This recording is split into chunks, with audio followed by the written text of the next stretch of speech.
Number one, pet wellness is paramount. Unlike on the human side, we see a dichotomy on humans of health and wellness and indulgence. Think about ice cream. We've got the Halo Tops of the world, high protein, low calorie, and then we've got the Magnum bars and the Blue Bunny sundaes. There's always that conflict between the idea of wellness and indulgence. What I would say to you that even in pet, even in the indulgent side of pet, the treat side, we are seeing health and wellness as the underpinning. Grain-free treats, meat-first treats, all those trends that are pushing through pet. Number two, premium is a road to category renovation. We all know that there are less animals out there right now and that the animals are getting smaller.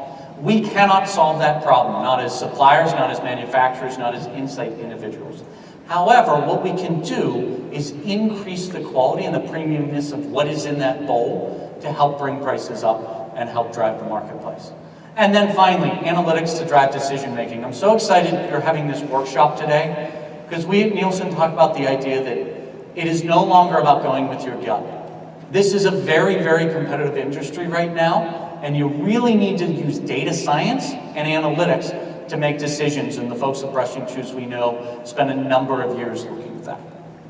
So let's take a look at some data science and some insights. The broader context into which you are launching products into, or you are thinking about products into, growth is a challenge. Growth is a challenge for manufacturers, growth is a challenge for retailers, and as a result, I'm going to guess growth is a challenge for anybody in the upstream or downstream pipeline of that. But when I look at the marketplace, I don't look at where there are declines, I look at those pockets of growth to understand where I can think about insights. If you look on the right side of this chart, the perimeter is growing, places like produce, healthcare, the deli, the bakery. Areas of the store that are really centered around that idea of health, wellness, clean label, we are seeing growth in those types of areas.